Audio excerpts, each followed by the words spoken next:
Sistem penjinak para dewa, bab 71-80 informasi baru, 1. Setelah Lin Fan mengatakan itu, hanya keheningan yang menyelimuti area tersebut. Merasakan aura yang terpancar dari Lin Fan, kelompok tentara bayaran ini tak bisa menahan rasa takut kepadanya karena mereka tahu bahwa mereka tidak akan bisa mengalahkannya dalam pertarungan. Namun sebelum sesuatu terjadi, ada seseorang yang datang dan bertepuk tangan, memecah keheningan. Setelah perhatian semua orang tertuju padanya, dia tiba-tiba berkata sambil tersenyum, "Baiklah, mari kita akhiri masalah ini di sini." Ketika orang-orang yang tadi mengamati melihat siapa yang datang, sebagian dari mereka mendecakkan lidah seolah kesenangan mereka telah hancur, tetapi mereka tidak lagi melihat ke arah itu. Namun, ada juga yang merasa bahwa perkembangan ini lebih menarik karena mereka tahu siapa wanita yang datang itu. Kelompok tentara bayaran yang mencoba memulai masalah dengan Lala juga melihat orang ini dan merasa jauh lebih percaya diri. Pemimpin kelompok itu maju dan menunjuk Lin Fan sambil berkata dengan marah, "Biarkan saja seperti itu. Orang ini telah menghina persekutuan tentara bayaran dengan mengancam kami para tentara bayaran dan kalian ingin membiarkannya begitu saja.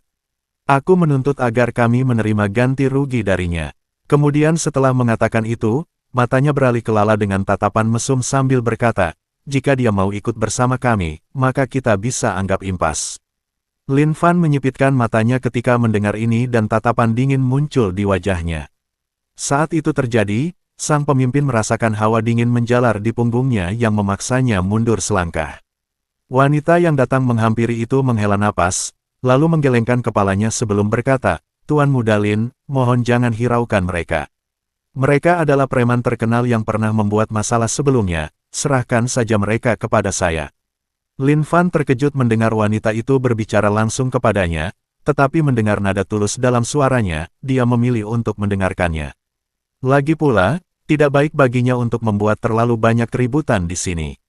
Wanita itu mengangguk kepada Lin Fan setelah melihat reaksinya sebelum berjalan menghampiri pemimpin kelompok tentara bayaran itu.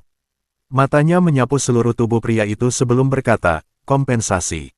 Bukankah seharusnya kalian yang membayar kompensasi?"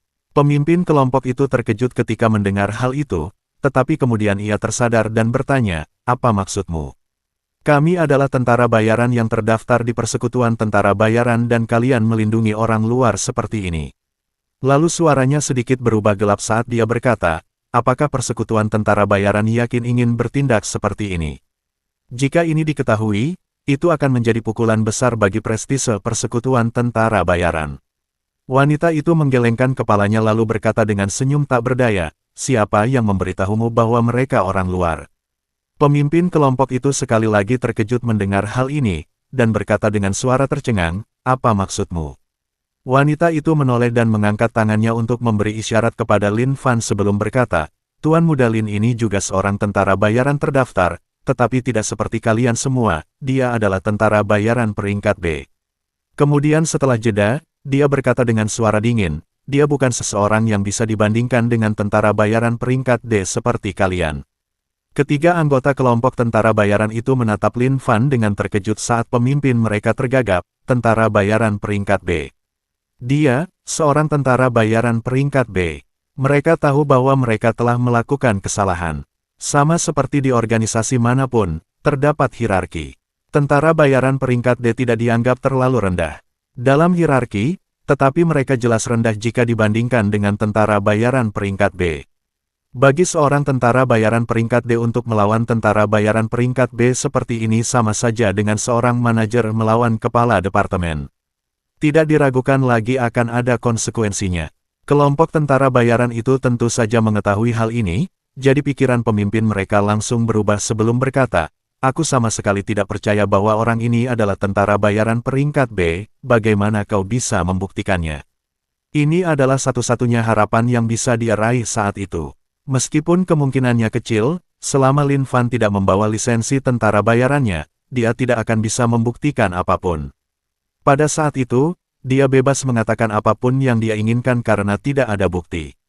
Namun sayang sekali, ternyata dia hanya berpegangan pada harapan yang sia-sia. Wanita itu berkata, "Kau meragukan kata-kataku." Kata-kata seorang pejabat persekutuan tentara bayaran.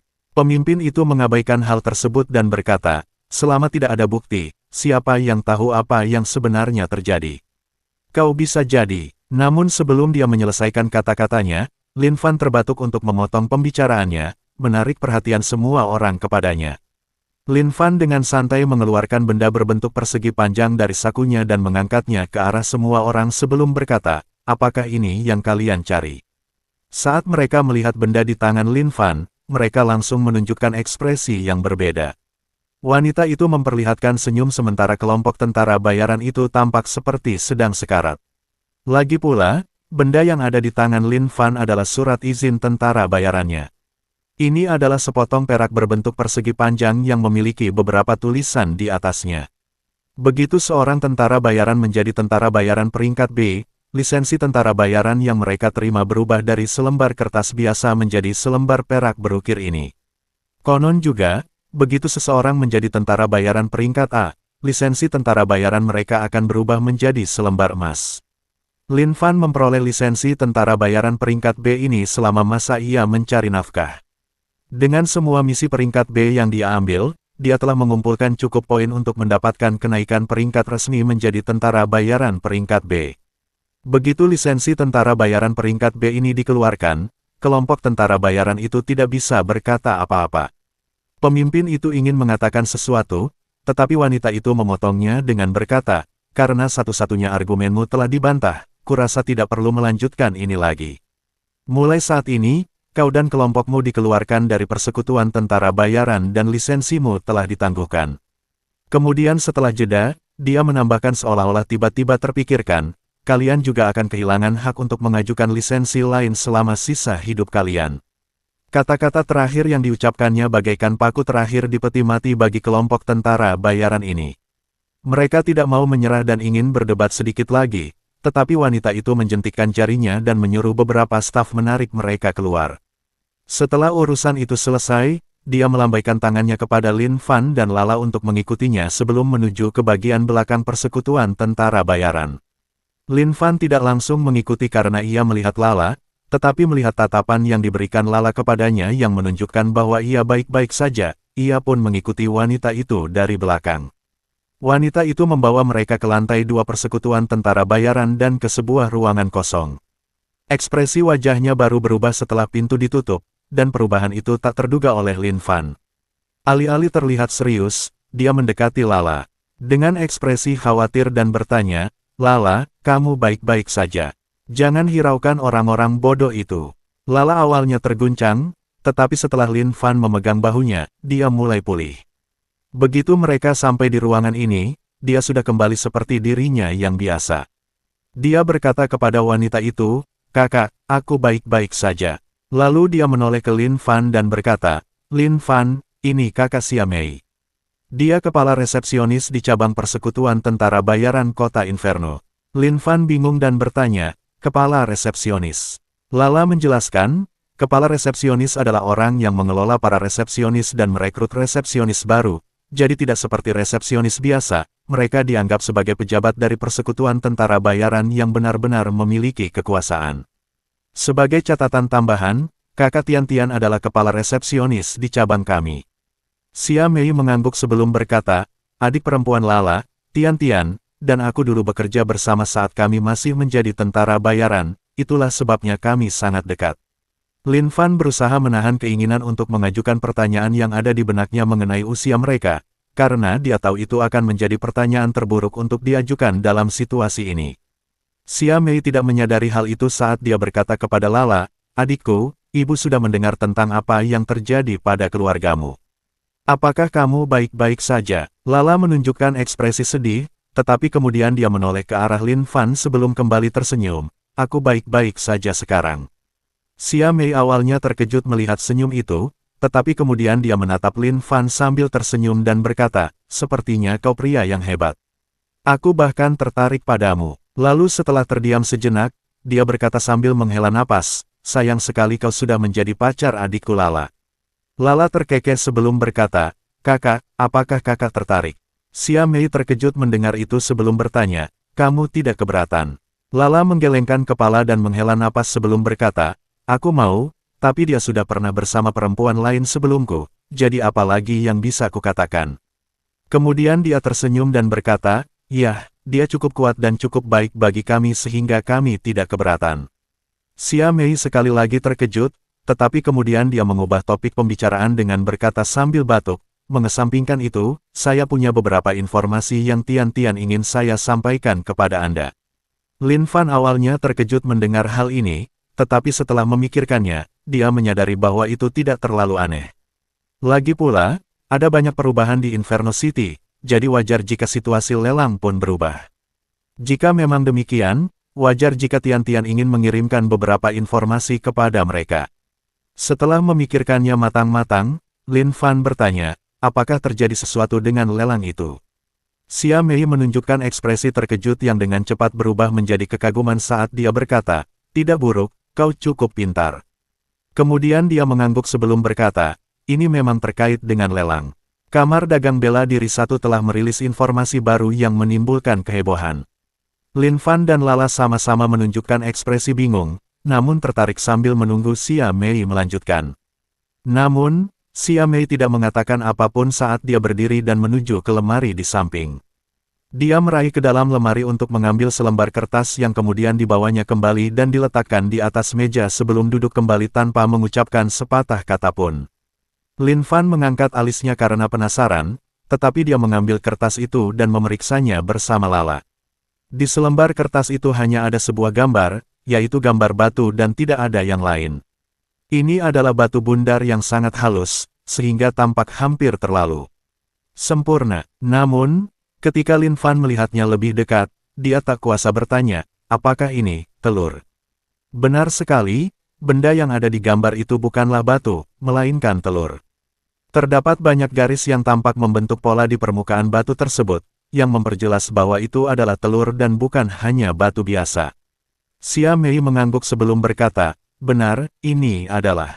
Namun sebelum dia selesai bicara, Lin Fan tiba-tiba mengangkat tangannya dan berkata, "Tidak perlu memberitahuku jenis telur apa ini." Lalu dia menyipitkan matanya dan berkata, "Katakan saja siapa yang harus kuwaspadai." Xia Mei terkejut, tetapi kemudian dia menunjukkan ekspresi pujian.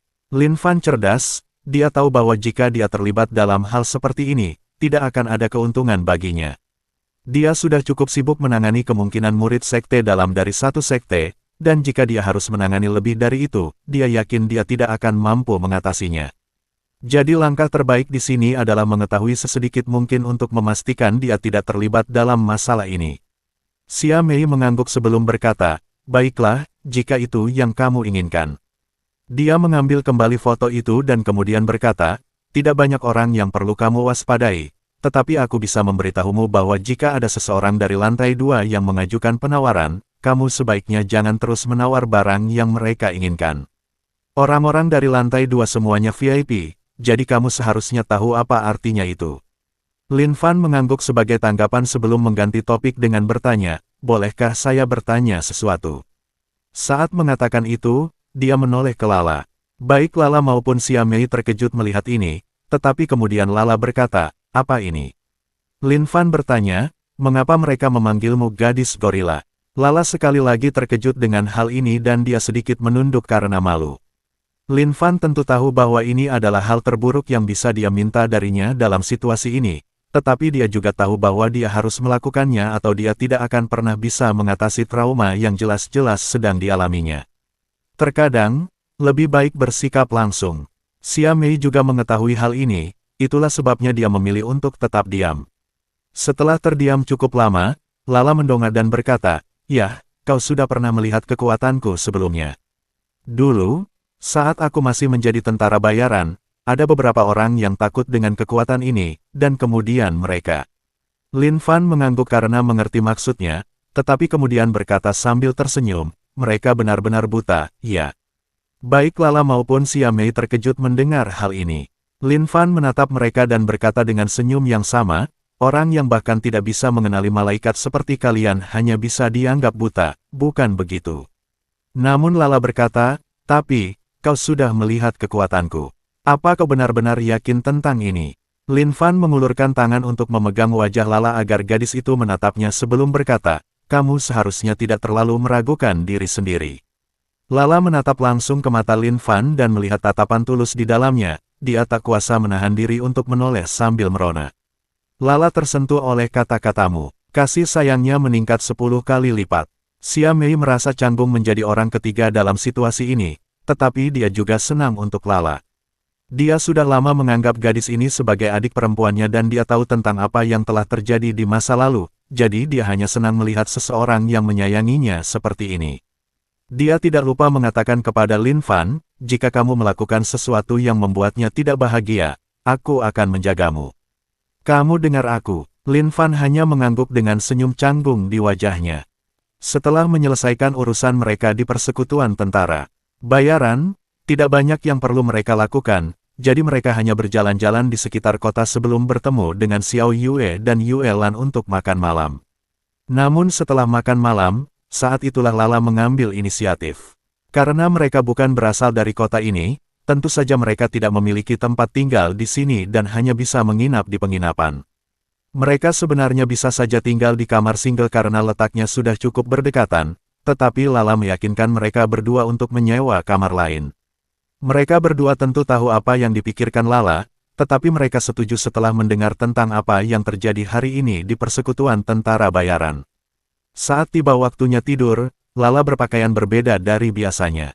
Dia meminjam salah satu gaun tidur Brenda dari Yue Lan dan berganti pakaian untuk menunggu Lin Fan di kamar tidur. Saat melihat itu, dia merasa terkejut karena belum pernah melihatnya berpakaian seperti itu sebelumnya. Saat mereka bersama di masa lalu, dia selalu mengenakan piyama biasanya yang terbuat dari katun dan dirancang untuk kenyamanan. Piyama itu menutupi sebagian besar tubuhnya, tidak seperti gaun tidur Brenda yang sedang dikenakannya saat ini. Namun, dia tidak membiarkan dirinya dipermalukan karena dia sudah mengambil keputusan.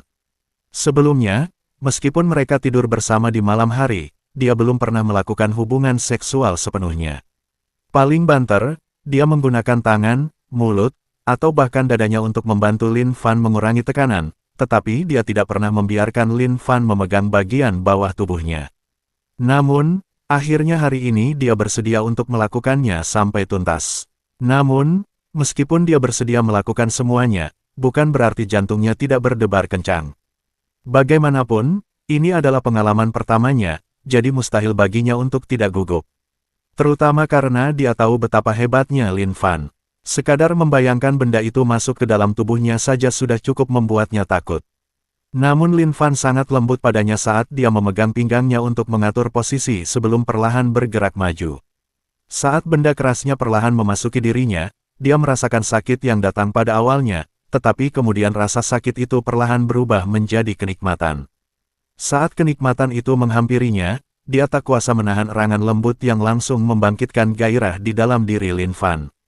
Dia mencondongkan tubuh ke depan untuk meletakkan tangannya di puncak payudaranya yang putih seperti giok dan mulai bermain-main dengan ujung-ujung merah muda yang berdiri tegak sementara dia mulai bergerak perlahan. Tidak butuh waktu lama sebelum terdengar erangan keras dari bawahnya. Dia bisa merasakan tubuh Lala bergetar di bawahnya saat Lala tiba-tiba mencapai klimaks sebelum tubuhnya tiba-tiba lemas dan dia terbaring di sana sambil terengah-engah. Namun, Lin Fan belum selesai. Api masih berkobar kuat di dalam dirinya dan dia masih ingin melampiaskannya. Jadi dia mulai menggerakkan pinggulnya lagi, tetapi kali ini dia mulai menggerakkannya semakin cepat. Lala terkejut dengan perasaan senang yang tiba-tiba datang dari bawah. Itu adalah sesuatu yang benar-benar membuatnya lengah dan dia berkata, "Tunggu, beri aku sedikit." Namun sebelum dia selesai bicara, Lin Fan sudah menutup mulutnya dengan bibirnya. Tatapan matanya bertemu sempurna dengan tatapan matanya saat ia menatapnya dengan pandangan jahat. Lala merasa sedikit takut ketika melihat ini, tetapi dia juga merasa gembira. Setelah mencium bibirnya sendiri, ada sebuah lidah yang juga memaksa masuk di antara bibir merah cerinya, mendorong masuk ke dalam mulutnya yang harum sambil melilit lidahnya, menjilat dan menghisapnya. Lala terus mengerang, tetapi Lin Fan tidak berhenti sampai di situ. Tangannya kembali menyentuh dadanya dan mulai menggoda putingnya yang berwarna merah muda sementara pinggulnya terus bergerak maju mundur ke bawah, semakin cepat dan semakin cepat. Tidak butuh waktu lama sebelum tubuh Lala kembali lemas untuk kedua kalinya. Namun Lin Fan tidak berhenti karena dia belum mencapai klimaksnya. Pengalamannya dengan Yue Lan dan Xiao Yue membuahkan hasil karena sekarang dia mampu bertahan lebih lama. Lin Fan hanya menatap Lala dengan senyum menawan yang jahat dan berkata, malam masih panjang. Lala sekali lagi merasakan rasa takut dan kegembiraan yang sama seperti sebelumnya. Sepanjang malam itu, erangan dan jeritan kenikmatan terdengar dari Kak. 2 hari kemudian, Lin Fan dan para gadis berangkat ke tempat lelang. Ini adalah lelang terbesar yang diadakan di Inferno City dalam beberapa waktu terakhir, jadi wajar jika banyak orang yang datang. Namun, persekutuan tentara bayaran telah mengamankan tiket untuk mereka, jadi mereka tidak perlu menerobos kerumunan. Meskipun mereka tidak memiliki tiket VIP yang memungkinkan mereka untuk duduk di ruangan pribadi besar di lantai 2, mereka memiliki tiket yang memberi mereka bilik pribadi kecil di lantai pertama. Beginilah rasanya menjadi kelas menengah. Tentu saja ini adalah sesuatu yang dipersiapkan oleh Tian Tian, yang merupakan semacam permintaan maaf atas ketidakmampuan persekutuan tentara bayaran untuk membantu Lala. Ketika mereka sampai di tempat duduk mereka juga melewati tangga menuju lantai 2. Atau lebih tepatnya, kamar mereka sangat dekat dengan tangga menuju lantai 2, sehingga mereka dapat melihat orang-orang yang menuju ke lantai 2. Lin Fan tidak mengenali orang-orang ini, tetapi Lala memiliki pengalaman bekerja untuk persekutuan tentara bayaran sebagai resepsionis, jadi dia memiliki lebih banyak informasi daripada orang biasa. Dia terkejut dengan orang-orang yang lewat di dekat mereka, tetapi tidak ada satupun yang mengejutkannya sebanyak satu orang. Lin Fan tidak menanyakan siapa orang-orang itu karena dia tidak ingin tahu, tetapi dia tidak bisa menahan diri untuk bertanya tentang satu orang yang paling mengejutkannya, siapakah dia? Lala menunjukkan ekspresi rumit sebelum perlahan berkata, itu, Ye Tianxie dari keluarga Ye. Mereka adalah keluarga yang dikabarkan dekat dengan Sekte Iblis Surgawi, Sekte Iblis terbesar. Lin Fan menunjukkan ekspresi bingung ketika mendengar ini, Sekte Iblis Surgawi. Sekte Iblis. Dunia ini punya Sekte Iblis. Lala juga bingung ketika mendengar ini. Dia menatap Lin Fan dengan ekspresi bingung dan bertanya, mengapa tidak ada Sekte Iblis? Sama seperti ada orang baik dan orang jahat, tentu saja akan ada Sekte baik dan Sekte jahat. Lin Fan hanya tersenyum getir ketika mendengar itu. Baik dan buruk terserah pada manusia untuk menentukannya, jadi tidak ada kebaikan atau keburukan yang pasti di dunia ini. Bahkan di dunia sebelumnya, ada banyak orang baik, tetapi mereka dianggap jahat karena mereka melawan konvensi. Tentu saja, itu tidak berarti bahwa tidak ada sekte jahat. Dalam novel-novel di dunia sebelumnya, ada sekte iblis yang melakukan hal-hal seperti memurnikan mayat atau mengambil jiwa bayi. Hal-hal seperti itu dianggap jahat, tidak peduli siapapun orangnya. Namun mengenai sekte iblis surgawi ini, sulit baginya untuk mengatakannya saat ini. Tentu saja, dia segera menepis pikiran-pikiran itu. Ini adalah sesuatu yang seharusnya tidak dia ikuti karena tidak ada manfaatnya terlibat dalam hal ini. Lalu Lin Fan menoleh ke arah yang lain yang sedang berjalan ke lantai 2 dan bertanya, bagaimana dengan yang lainnya? Lala menatap mereka lalu bertanya sambil tersenyum, kalian tidak mau mendengarnya kemarin, jadi apakah kalian mau mendengarnya sekarang? Lin Fan tersenyum getir ketika mendengar hal itu. Dia telah mencoba mengubah topik pembicaraan, itulah sebabnya dia menanyakan tentang orang-orang itu, tetapi sekarang tampaknya dia telah menginjak ladang ranjau lain. Tidak diragukan lagi bahwa karena mereka adalah orang-orang yang bisa naik ke lantai 2, mereka juga orang-orang yang terkait dengan sekte lain. Lin Fan sudah cukup kesulitan berurusan dengan seseorang yang hampir bukan anggota sekte, dia tidak ingin terlibat dengan lebih banyak sekte lagi.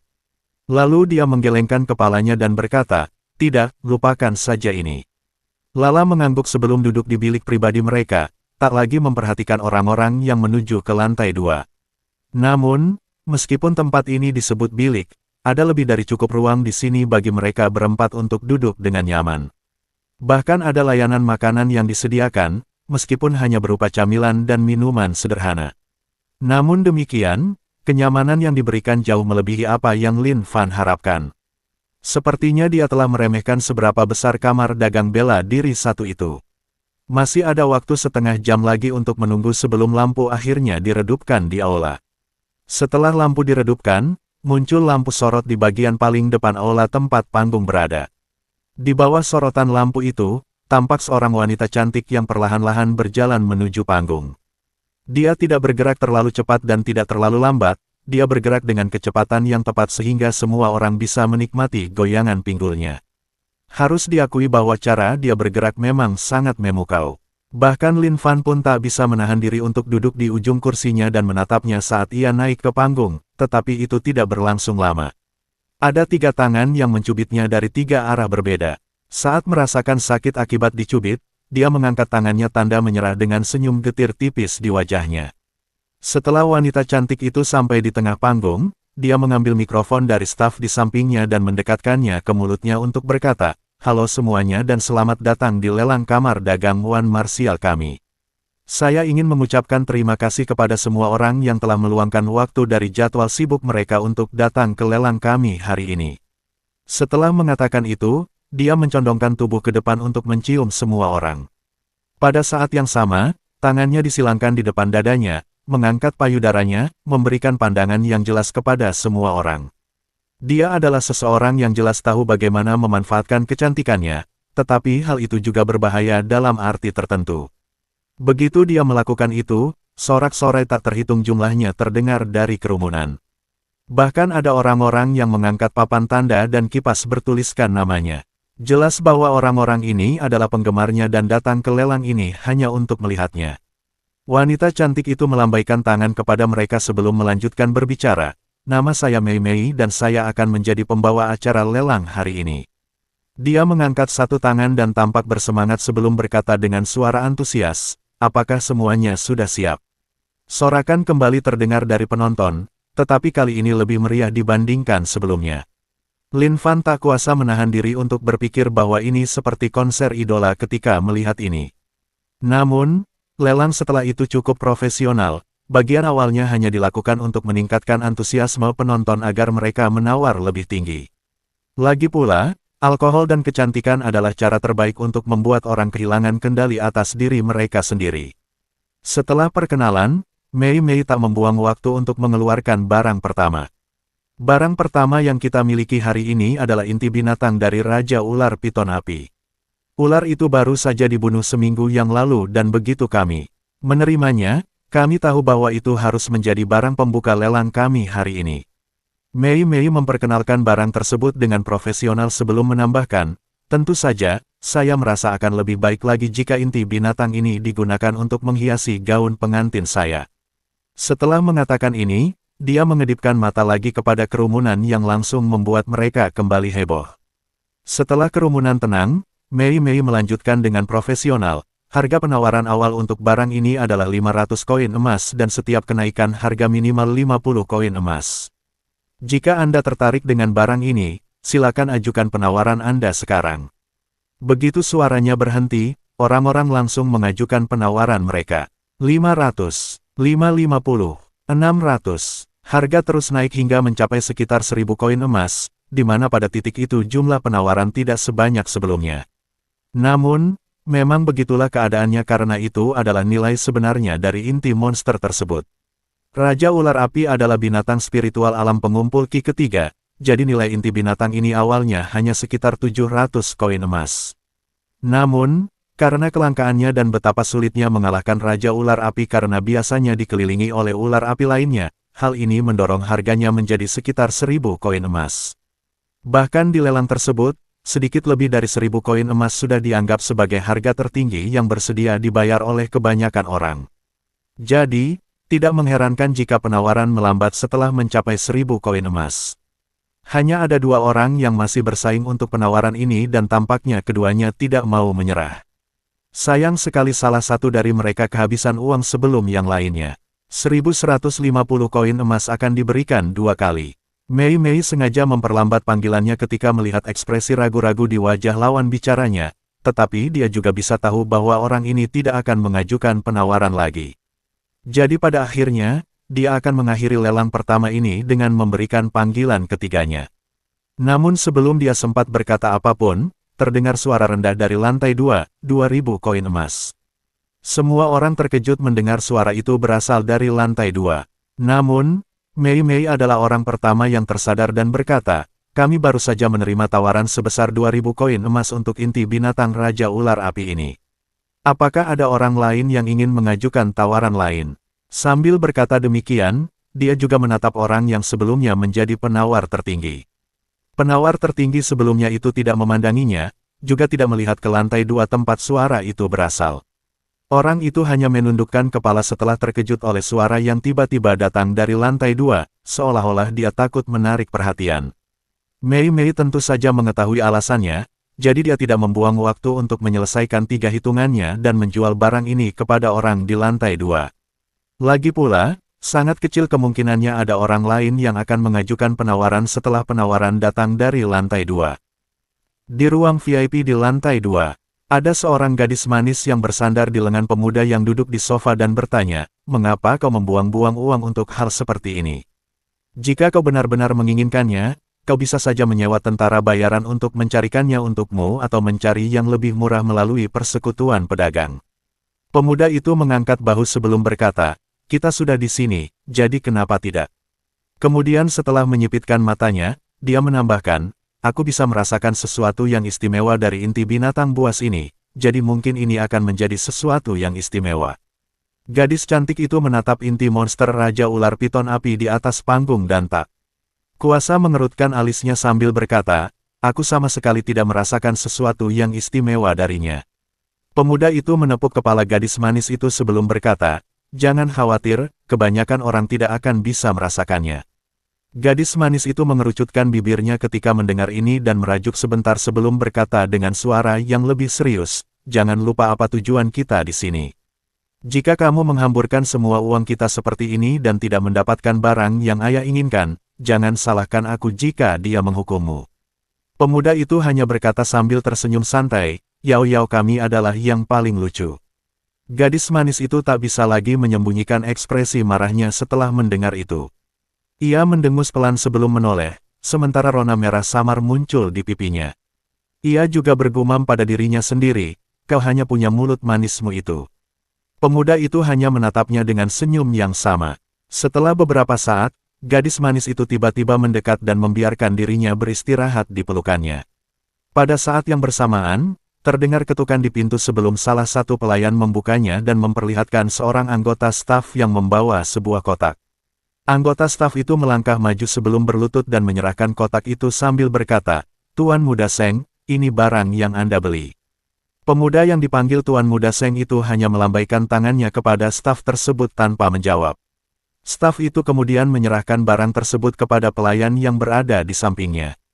Adapun uang untuk barang ini, tentu saja mereka tidak berani memintanya, tetapi tidak perlu karena semua VIP ini memiliki cara sendiri untuk membayar barang-barang tersebut. Lagi pula, keluarga mereka memiliki bisnis dengan kamar dagang Wan Martial, jadi mereka dapat mengurus hal-hal seperti uang secara langsung. Setelah staf itu pergi, Tuan Muda Seng tiba-tiba mengerutkan alisnya sebelum melambaikan tangannya ke salah satu pelayan di samping. Pelayan itu segera maju, berlutut di belakangnya sambil bertanya, "Tuan Muda, apa perintah Anda?" Tuan Muda Seng bahkan tidak repot-repot melihat pelayan itu saat bertanya, "Di mana paket saya?" Belum juga sampai. Ketika pelayan itu mendengar ini, dia tak kuasa menahan rasa gemetar. Namun, dia tetap berkata, "Ada masalah yang terjadi selama pengiriman dan kami masih menyelidiki masalah ini. Tuan Muda, jika Anda memberi kami sedikit waktu, kami akan." Sebelum ia selesai bicara, Tuan Muda Seng sudah mengangkat tangannya untuk memotong perkataannya, lalu berkata, "Aku tidak peduli masalah apa yang kau hadapi. Aku sudah memesan barang ini lebih dari 2 bulan yang lalu." Kemudian suaranya berubah dingin saat ia berkata, "Aku beri kau waktu seminggu, dan jika kau tidak bisa menyelesaikannya dalam waktu itu, aku akan mengambil putrimu sebagai ganti rugi." Pelayan itu segera mendongak ketika mendengar ini dan berkata dengan suara gemetar, "Tuan Muda Seng, 1 minggu terlalu singkat. Mohon, beri kami waktu 1 bulan lagi, saya berjanji kami akan menemukan paket Anda." Tuan Muda Seng mendengus dingin sebelum berkata, "Apakah saya Tuan Muda atau Anda Tuan Muda?" 1 minggu, hanya itu. Pelayan itu hendak mengatakan sesuatu lagi, tetapi Tuan Muda Seng melambaikan tangannya dan berkata, "Singkirkan dia dari pandangan saya." Para penjaga di samping datang untuk membawa pelayan itu pergi, memastikan untuk menutup mulutnya agar dia tidak mengganggu Tuan Muda Seng. Namun, ada raut putus asa di matanya karena dia tahu bahwa dia tidak akan mampu menyelesaikan tugas yang diberikan Tuan Muda Seng tepat waktu. Adapun Tuan Muda Seng sendiri, dia hanya mengambil beberapa anggur dari samping dan mulai menyuapi gadis manis dalam pelukannya sambil berkata, "Yao, enak sekali." Gadis manis itu hanya mengangguk sambil memakan lebih banyak anggur yang disuapkan kepadanya. Bagi mereka berdua, seolah-olah pelayan itu tidak pernah ada. Suasana lelang menjadi agak dingin ketika tawaran dari lantai 2 datang untuk barang pertama. Lagi pula, orang-orang yang berada di lantai 2 semuanya adalah orang-orang dengan identitas khusus, jadi jika mereka akan bersaing dengan penawar lantai pertama untuk barang-barang biasa, tidak ada peluang bagi penawar lantai pertama untuk mendapatkan apapun. Namun, setelah barang pertama, tidak ada tawaran lain yang datang dari lantai 2. Ada beberapa barang lain yang dikeluarkan, tetapi hanya sedikit yang menarik perhatian Lin Fan. Setelah membeli puluhan barang, yang ia beli hanyalah beberapa pil yang dapat membantu kultivasinya dan sebuah batu khusus yang dapat membantu mengumpulkan energi spiritual. Tentu saja, meskipun barang-barang ini sangat umum, harganya tetap cukup mahal. Tian telah menyuruh Lin Fan untuk menyiapkan sekitar 5.000 koin emas, tetapi karena toko Yuelan, Lin Fan mampu menyiapkan 2 kali lipat jumlah itu, sehingga dia memiliki banyak uang untuk digunakan. Namun, meskipun memiliki uang sebanyak itu, ia hanya mampu membeli beberapa barang saja, menyisakan sekitar 1.000 koin emas untuk dirinya sendiri. Sejauh yang Lin Fan lihat, tidak banyak lagi yang tersisa di lelang itu untuknya. Dia bahkan melihat beberapa orang di lantai pertama berdiri untuk pergi. Jelas bahwa lelang untuk orang biasa akan segera berakhir. Yang akan menyusul selanjutnya adalah lelang untuk orang-orang di lantai 2. Karena itu, lebih baik jika dia tidak tinggal. Namun, sebelum dia pergi, ada sesuatu lain yang menarik perhatiannya.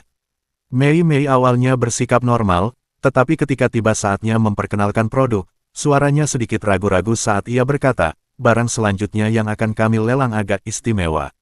Dengan anggukan kepada anggota staf di samping, barang tersebut dibawa ke atas panggung. Berdasarkan ukuran gerobak yang digunakan untuk membawa barang tersebut, jelas sekali barang itu tidak terlalu besar. Kemudian, ketika barang itu dibawa ke tengah panggung, Mei mengangkatnya untuk memperlihatkan barang apa itu. Semua orang terkejut karena ini adalah sesuatu yang tidak mereka duga. Di tengah bantal tempat barang itu diletakkan, terdapat sebuah biji kecil.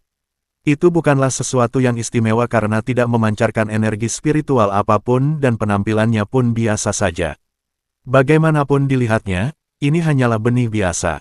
Mengapa kamar dagang Wan Martial melelang barang seperti ini? Ini sama sekali tidak masuk akal. Bahkan ketika Mei memperkenalkan barang ini, tidak banyak yang bisa dia katakan karena tidak banyak informasi yang dia terima. Mei menatap benih itu lalu memperkenalkannya sambil tersenyum. Ini adalah benih misterius yang ditemukan oleh para penilai dari kamar dagang bela diri tunggal.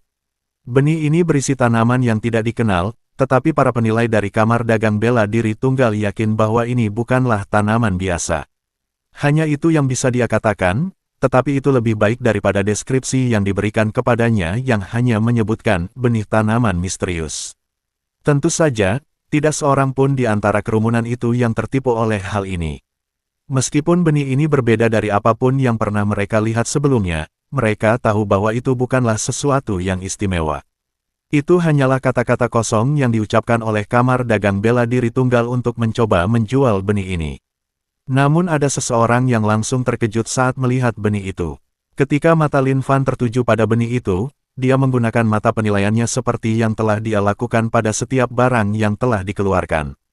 Itulah yang dia gunakan untuk menentukan apakah dia akan mengajukan penawaran untuk sesuatu, dan sejauh ini, hal itu belum pernah mengecewakannya. Namun, deskripsi yang ia dapatkan untuk benih ini adalah sesuatu yang tidak pernah ia duga. Benih misterius yang asal-usulnya tidak diketahui, yang akan tumbuh menjadi sesuatu yang menakjubkan jika ditanam dalam kondisi yang tepat. Sesuatu yang menakjubkan, itu adalah pertama kalinya Lin Fan melihat kata menakjubkan digunakan oleh sistemnya. Ini adalah sebuah sistem yang diciptakan oleh seorang dewa, dan bahkan ketika dia melihat barang-barang yang dibuat oleh dewa lain, sistem itu tidak pernah menggunakan kata menakjubkan. Agar sistem tersebut menggunakan kata ini sekarang, itu pasti sesuatu yang benar-benar luar biasa. Jadi Lin Fan memutuskan untuk membelinya. Dia hanya berharap biayanya tidak terlalu mahal. Dan harapannya terkabul oleh Mei. Melihat bahwa ia kehilangan perhatian banyak orang, Mei segera beralih ke harga benih tersebut. Setelah bingung harus berkata apa, ia mengumpulkan keberaniannya dan kemudian berkata dengan suara percaya dirinya yang biasa, harga awal untuk barang ini adalah 100 koin emas dan setiap kenaikannya adalah 10 koin emas. Jangan lewatkan kesempatan Anda untuk memiliki barang luar biasa ini, ajukan penawaran Anda sekarang.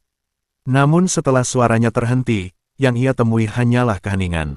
Tidak ada satu orang pun yang tertarik dengan benih ini, jadi tidak ada yang mengajukan penawaran. Bahkan orang-orang yang dulunya penggemar beratnya pun tidak ikut menawar benih ini. Lagi pula, meskipun mereka penggemarnya, membeli sesuatu seperti ini tidak akan memberikan manfaat apapun bagi mereka. Lebih baik mereka menyimpan uang mereka untuk barang-barang yang lebih besar yang akan memberikan keuntungan dan juga bisa membuatnya terkesan. Mei Mei hanya menunggu dengan tenang untuk sebuah tawaran, tetapi karena tidak ada seorang pun yang akan mengajukan tawaran, yang bisa dia lakukan hanyalah berdiri di sana dengan senyum di wajahnya. Namun, senyum itu menjadi semakin canggung seiring berjalannya waktu. Dia bahkan mempertimbangkan untuk menggunakan orang-orang yang telah disusupkan oleh Kamar Dagang bela diri ke tengah kerumunan untuk acara seperti itu. Dia tahu bahwa jika dia melakukan ini, reputasi Kamar Dagang Wan Martial akan rusak, tetapi jika dia tidak melakukan ini, dengan situasi saat ini, mereka akan kehilangan lebih banyak reputasi jika membiarkan ini berlanjut. Inilah alasan mengapa dia menyuruh ayahnya untuk tidak menambahkan benih aneh ini ke daftar lelang. Namun sebelum dia sempat memberi perintah, tiba-tiba terdengar suara riuh yang memecah keheningan ruangan. 100 koin emas. Itu adalah tawaran yang datang dari salah satu stan pribadi di lantai pertama. Ini adalah tawaran minimum, tetapi bagi Mei Mei, ini seperti anugerah karena setidaknya ini adalah tawaran yang sebenarnya. Dengan ini, mereka dapat menyingkirkan benih ini dan melanjutkan lelang tanpa terlalu banyak kerugian. Jadi, begitu Mei Mei bereaksi, dia langsung mengangkat palunya untuk memulai penghitungan, tetapi dia bahkan belum sempat mengucapkan kata-katanya sebelum tawaran lain masuk. 150 koin emas. Ini bukan tawaran dari salah satu orang yang ditanam oleh Kamar Dagang bela diri. Ini adalah tawaran nyata lainnya, itulah sebabnya Mei Mei terkejut ketika mendengarnya. Bukan hanya dia, bahkan Lin Fan pun terkejut ketika mendengar tawaran ini. Dia telah melihat suasana kerumunan ketika lelang benih ini dimulai, jadi dia terkejut karena ada orang lain yang ingin menawar benih tersebut melawannya. Namun, itu tidak berarti dia rela membiarkan benih ini lolos begitu saja. Jadi, setelah tersadar dari keterkejutannya, Lin Fan langsung berkata, 200 koin emas. Ketika orang yang menawar, melawannya mendengar ini, dia segera menyipitkan matanya untuk melihat ke arah Lin Fan. Tetapi meskipun dia melihat Lin Fan, dia tidak melakukan apapun selain pergi begitu saja pada akhirnya. Melihat bahwa orang lain itu tidak akan mengajukan penawaran, Mei Mei dengan cepat memberikan hitungan 3 sebelum menjual benih ini kepada Lin Fan. Gadis-gadis yang berada di ruangan bersama Lin Fan terkejut melihatnya menggunakan uang mereka untuk hal seperti ini, tetapi mereka dapat melihat tatapan tekad di matanya ketika dia mengajukan tawaran itu. Karena itu, dia pasti punya alasan untuk mengajukan tawaran ini. Setelah orang yang menawar melawan Lin Fan meninggalkan kerumunan, dia diam-diam menuju tangga yang mengarah ke lantai 2. Karena perhatian semua orang teralihkan oleh apa yang terjadi di lelang, dia dapat dengan lancar menuju ke lantai 2 sebelum memasuki salah satu ruang VIP. Orang yang duduk di tengah ruangan mengamati lelang itu terus menatap stan pribadi Lin Fan sejak ia mengajukan penawaran. Bahkan setelah orang ini masuk ke ruangan, ia tidak berpaling dari stan Lin Fan untuk menatapnya. Orang yang masuk itu menghampiri orang yang sedang duduk di ruangan itu, dan setelah berada di belakang kursi orang itu, ia segera berlutut dan bersujud kepadanya. Setelah terdiam cukup lama, akhirnya ia berkata, "Tuan Muda Ye, saya mohon maaf atas ketidakmampuan saya. Saya tidak dapat memperoleh barang yang Anda inginkan." Pria ini adalah salah satu orang yang ditempatkan oleh Tuan Muda Ye di antara kerumunan untuk melakukan penawaran rahasia. Melihat bahwa Tuan Muda Ye tidak mengatakan apapun, pria itu pun tidak berani berkata apa-apa. Sebenarnya, dia ingin mengajukan penawaran lain, tetapi tiba-tiba dia menerima perintah batin untuk tidak mengajukan penawaran kedua. Meskipun dia enggan, dia tahu lebih baik daripada tidak mematuhi perintah tersebut. Dan karena dia tidak bisa mendapatkan barang yang diinginkan Tuan Muda Ye, dia tahu bahwa satu-satunya pilihannya sekarang adalah datang ke sini dan memohon belas kasihan dari Tuan Muda Ye.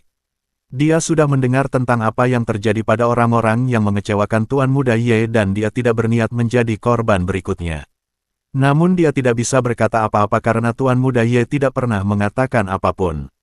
Pelayan yang tadi berdiri di sisi Tuan Muda Ye menatap tajam pria yang berlutut di tanah itu sebelum berbalik kepada Tuan Muda Ye dan berkata, "Tuan Muda, haruskah kami mengirim seseorang untuk mengambil barang yang Anda inginkan?" Setelah mendengar itu, pria yang tergeletak di tanah langsung berkata, "Tuan Muda Ye, saya bersedia pergi sendiri untuk mengambil barang yang Anda inginkan. Saya berjanji bahwa..." Namun sebelum dia menyelesaikan kata-katanya, dia tiba-tiba merasakan hawa dingin menyelimutinya. Tuan Muda Ye yang duduk di sana akhirnya mengalihkan pandangannya untuk melihat pria yang tergeletak di tanah itu, tetapi tatapan matanya sama sekali tidak menunjukkan kebaikan. Tatapan itu begitu dingin sehingga bisa membekukan apapun yang dipandangnya. Setelah mengamati pria itu sejenak, Tuan Muda Ye akhirnya berkata dengan suara dingin, "Apakah aku terlihat seperti orang yang picik? Jika aku tidak bisa memenangkan suatu barang, lalu aku akan pergi dan memburu orang yang mengambilnya dariku untuk mencurinya kembali." Semua orang di ruangan itu merasa merinding saat mendengar hal ini. Pria yang tergeletak di tanah itu dengan cepat berkata, "Tidak, tidak, tidak, Tuan Muda Ye, Anda benar-benar orang yang hebat. Ini kesalahan saya, orang rendahan, karena telah melampaui batas wewenang saya." Sambil berkata demikian, ia terus membenturkan kepalanya ke tanah sebagai tanda sujud. Tuan Muda Ye menatapnya dengan tatapan dingin itu sejenak sebelum akhirnya melambaikan tangannya dan berkata, "Pergi sana." Pria yang tergeletak di tanah itu bertingkah seolah baru saja diampuni. Ia bersujud sekali lagi sebelum berkata, Ya, saya akan pergi sekarang." "Terima kasih, Tuan Muda Ye." Tanpa ragu sedetik pun, dia langsung berlari keluar ruangan tanpa menoleh sekalipun. Seolah-olah dia takut jika ragu sedetik pun, dia akan diseret kembali dan dieksekusi di tempat. Ruangan itu hening selama beberapa detik setelah orang itu pergi, tetapi kemudian pelayan bertanya, "Tuan Muda, mengapa Anda menghentikannya untuk menawar untuk kedua kalinya? Saya yakin kita tidak akan rugi dalam hal dana." Tuan Muda Ye awalnya tidak mengatakan apa-apa, tetapi kemudian dia berkata dengan suara pelan dan dalam, "Tidak baik menarik terlalu banyak perhatian pada diri kita sendiri di tempat seperti ini. Orang lain tidak tahu apa yang kita rencanakan, tetapi mereka tahu tentang orang-orang yang telah kita tempatkan. Jika kita menarik terlalu banyak perhatian hanya untuk satu hal ini, itu akan merugikan kita." Pada saat itu, pelayan tersebut tahu lebih baik daripada menyarankan untuk mengirim seseorang mengambil barang tersebut, jadi dia hanya berdiri di samping dengan tenang. Namun, dia terkejut mendengar apa yang dikatakan tuan mudanya selanjutnya. Tuan Muda Ye kembali menatap Stan Lin Fan dan berkata dengan suara geli, "Kirim seseorang untuk mencari tahu siapa orang di stan itu. Dia sepertinya orang yang mungkin menarik perhatianku." Yang bisa dikatakan pelayan itu hanyalah, Namun demikian, dia mengatur semuanya untuk tuan mudanya. Ada satu barang lagi yang dikeluarkan setelah benih misterius ini yang tidak menarik minat Lin Fan, tetapi jelas semua orang tertarik berdasarkan jumlah penawaran yang diberikan untuk barang tersebut. Bagi Lin Fan, ini bahkan hampir terasa seperti puncak dari lelang tersebut. Namun jika memang demikian, bagaimana dengan telur yang telah diperlihatkan kepadanya di persekutuan tentara bayaran? Mengapa belum dilelang? Yang lebih aneh lagi adalah, selain barang pertama, orang-orang di lantai 2 tidak mengajukan penawaran untuk barang lain sama sekali. Jika mereka tidak berniat menawar barang apapun, lalu untuk apa mereka datang ke sini? Namun semua pertanyaan ini dengan cepat terjawab setelah barang tersebut terjual. Hal itu karena ketika barang berikutnya dikeluarkan, jelas bahwa barang ini berada pada skala yang sama sekali berbeda dibandingkan dengan barang-barang yang telah dijual sebelumnya. Ini adalah barang yang hanya dibutuhkan oleh para kultivator sejati, bukan sesuatu yang mampu dibeli oleh orang biasa. Itu adalah pil terobosan yayasan. Ini adalah pil yang akan membantu seorang kultivator dalam terobosan mereka ke alam dasar, meningkatkan peluang keberhasilan mereka. Ini adalah sesuatu yang dibutuhkan oleh siapapun yang ingin mengikuti jalan kultivasi. Hal seperti ini biasanya hanya ditemukan di sekte-sekte karena merekalah yang menimbun pil-pil semacam ini, tetapi sekarang ada satu yang dilelang oleh Kamar Dagang Bela Diri Tunggal. Belum lagi, jelas bahwa ini baru barang pertama yang dijual dalam rangkaian barang baru ini. Namun, jelas bahwa barang-barang tersebut tidak ditujukan kepada orang-orang di lantai pertama, melainkan kepada orang-orang di lantai kedua. Lagi pula, mata uang yang digunakan untuk barang-barang ini adalah batu spiritual, bukan koin emas. Batu spiritual adalah mata uang para kultivator, bukan sesuatu yang bisa didapatkan dengan mudah oleh manusia biasa. Nilai tukar untuk batu spiritual ini adalah 10.000 koin emas untuk satu, tetapi bahkan dengan harga segitu pun, sangat kecil kemungkinannya untuk mendapatkan batu spiritual. Namun bagi Lin Fan, hal itu memperjelas satu hal. Dia mengerti mengapa orang-orang itu memilih untuk pergi, dan karena alasan itulah dia juga memilih untuk pergi saat itu. Gadis-gadis itu bingung mengapa mereka pergi lebih awal, tetapi Lin Fan hanya menjawab, akan ada masalah jika kita tinggal lebih lama. Gadis-gadis itu masih bingung ketika mendengar hal ini, tetapi mereka mempercayai Lin Fan, jadi mereka semua keluar dari aula lelang bersama Lin Fan. Saat mereka pergi, Lin Fan dengan waspada melihat sekeliling untuk memastikan tidak ada yang mengikuti mereka. Inilah alasan utama mengapa dia pergi lebih awal. Di dunia yang biadab ini, banyak orang yang suka mengambil barang yang mereka inginkan dengan kekerasan. Itulah sebabnya Kamar Dagang Bela Diri Satu mendirikan area untuk menukar barang-barang yang berhasil dimenangkan yang dapat digunakan selama lelang. Tujuannya adalah untuk memungkinkan orang pergi kapanpun mereka mau. Di akhir lelang, pasti akan ada orang-orang yang memiliki pendapat lain tentang orang-orang yang memenangkan barang-barang tersebut. Jadi, sebelum mereka bertindak, lebih baik pergi lebih awal. Lin Fan memang tidak memiliki banyak barang penting, jadi kecil kemungkinannya dia akan diserang, tetapi dia tetap ingin berjaga-jaga. Jadi, pergi saat orang-orang dengan niat lain fokus pada orang-orang yang memenangkan barang-barang besar adalah ide terbaik. Lin Fan dengan cepat membayar barang-barang yang ia menangkan dan secepat itu pula melemparkan semuanya ke ruang penyimpanan hewan peliharaan. Tanpa menunggu apapun, dia kembali ke penginapan bersama para gadis. Barulah setelah ia aman berada di kamarnya, ia akhirnya bisa tenang. Kembali ke tempat lelang, di ruang VIP Tuan Muda Ye. Tiba-tiba ada seseorang yang mengetuk pintu dan pelayan itu pergi untuk melihat siapa itu. Setelah 1 menit, pelayan itu kembali dengan sebuah amplop di tangannya dan menyerahkannya kepada Tuan Muda Ye. Tuan Muda Ye mengambilnya dan setelah membacanya, ia sedikit mengerutkan alisnya sebelum bertanya, apakah Anda yakin bahwa informasi di dalamnya benar? Pelayan itu mengangguk tegas sebelum berkata, saya sudah meminta mereka untuk memeriksa ulang sebelum menghubungi saya kembali. Tidak ada keraguan bahwa informasi ini 100% benar. Tuan Muda Ye mengerutkan alisnya lebih dalam lagi ketika mendengar ini, dan ia mulai mengetuk sandaran tangan kursinya karena kebiasaan. Setelah berpikir sejenak, ia berkata, pindahkan regu pembunuh, aku ingin memastikan tidak akan ada yang salah. Pelayan itu tak kuasa menahan keterkejutannya saat mendengar hal tersebut. Pasukan maut adalah salah satu pasukan prajurit yang dilatih oleh keluarga Ye, tetapi mereka bukan sembarang pasukan. Ini adalah pasukan yang dianggap sebagai elit keluarga Ye yang telah diinvestasikan ribuan batu spiritual di dalam diri mereka. Kehilangan satu anggota regu pembunuh saja sudah merupakan kerugian besar bagi keluarga Ye, jadi mengerahkan mereka ke sini agak. Namun, melihat raut serius di wajah Tuan Muda Ye, pelayan itu tidak bisa berkata apa-apa. Ia hanya membungkuk sebelum pergi menyampaikan perintah Tuan Muda Ye. Namun pada saat yang sama, ada orang lain yang masuk ke ruangan dengan amplop lain. Sang pelayan sedang tidak berminat untuk hal ini, tetapi setelah melihat apa yang tertulis di amplop dan mendengar apa yang dikatakan utusan itu, dia tetap memutuskan untuk memberikan amplop itu kepada Tuan Muda Ye. Tuan Muda Ye melihat label pada amplop dan menunjukkan ekspresi tertarik sebelum mengambil amplop tersebut. Setelah membukanya, dia memegang foto yang ada di dalam amplop di depan wajahnya sambil bertanya, apakah dia sudah pergi? Pelayan itu mengangguk sebelum bertanya, Tuan Muda, apakah Anda ingin kami mengirim seseorang untuk mengikutinya? Saya akan segera mengurusnya jika Anda ingin seseorang mengikutinya. Tuan Muda Ye melambaikan tangannya dan berkata, tidak perlu begitu. Kita akan bertemu lagi. Jika memang ditakdirkan untuk bertemu, kemudian setelah jeda, dia berkata, tapi aku merasa kita memang ditakdirkan untuk bertemu lagi. Pelayan itu tak kuasa menatap Tuan Muda Ye dengan tatapan aneh ketika mendengar hal itu.